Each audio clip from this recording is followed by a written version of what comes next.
Hi, my name is Andrew Kim. I'm the EV Operations Manager for Nissan North America, and therefore I'm involved in all the issues regarding Leaf. My primary role is to ensure that all Leaf dealerships are properly trained and certified, to ensure that all Leaf salespeople are knowledgeable on the product and the sales process.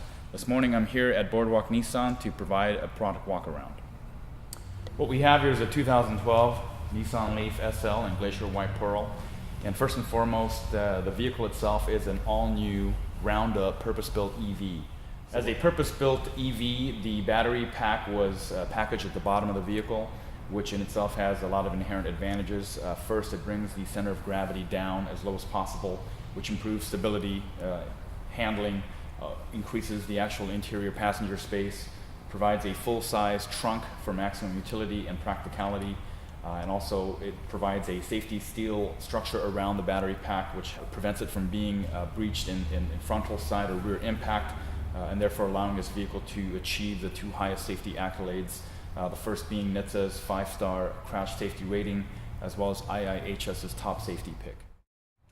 As a purpose-built EV, the Leaf demonstrates its various design cues specifically intended for electric vehicles, starting with the exterior design and various aerodynamic features. So first and foremost, looking at the front of the vehicle, you'll see that it's a very wedge-shaped vehicle designed primarily to minimize drag and to be able to cut through the windows as much as possible, which of course reduces the rolling resistance and therefore increases the range on the vehicle, which is one of the primary limitations of any electric vehicle.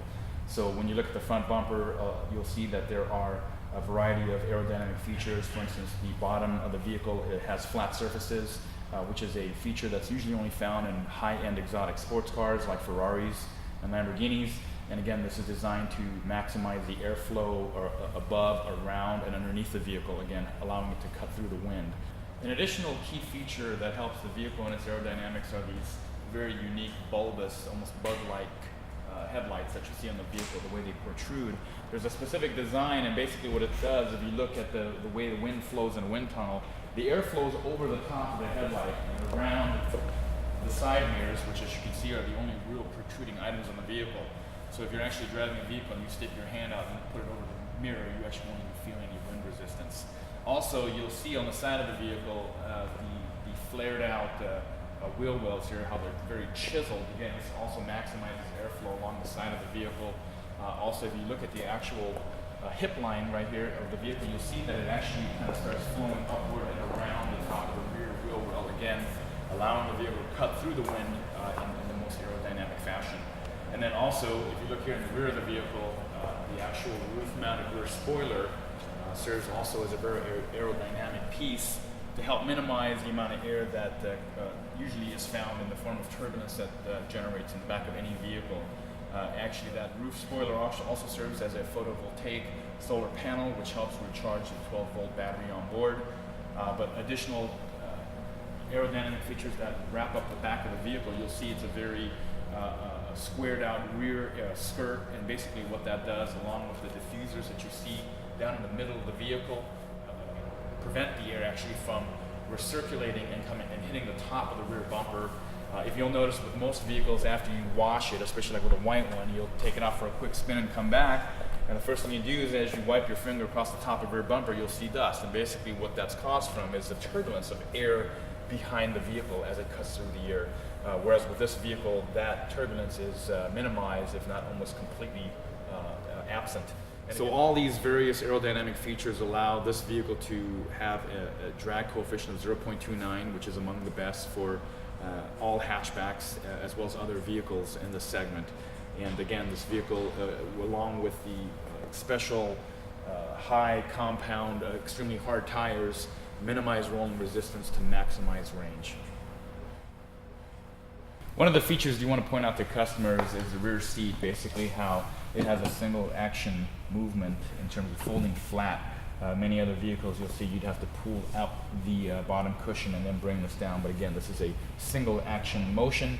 With the rear seat folded down flat like this on both sides, this maximizes the rear trunk area as well as the cargo that you can hold inside. It's a 60-40 split, but again, this is a feature that you want to definitely point out to customers. In the rear trunk area of the vehicle, you'll see a full-size trunk This vehicle is equipped with a fix-a-flat tire repair kit, which is located inside this panel. You want to make sure to point that out to customers. Also, the vehicle, as you notice, is not equipped with a spare tire. And that's the reason why, again, we have that fix-a-flat repair kit. But most importantly, you want to point out to all customers that the vehicle comes with a roadside assistance warranty for 3 years, 36,000 miles. So that is really something that's only used in absolute emergencies where a tow truck or some kind of assistance vehicle will not be able to assist the customer in a timely manner. The other thing you'll notice is that hump there down the middle, that actually houses the onboard charger, which is located underneath that panel. And basically that allows the vehicle to be charged in 7 hours from a depleted state to a full charge. So on the front of the vehicle, you'll see basically a two-piece hood, so to speak. One is for access to the actual motor, and this right here is access to the charge ports. You'll see that there are two. This is again an SL. This is the standard SAE approved J1772 plug for level 2 charging. To the left of that is the level 3 or quick charge port. In this case, we use what's called a Chatamo plug. So here with the hood up, you'll see the actual components of the electrical motor and the various different components. If you look down here, you'll see this is where the motor is actually housed, along with the 12-volt battery here to the right of that. You have, as you can see, very little plumbing. The only thing you see running through there is coolant, which actually cools down the electronics, as well as the onboard charger.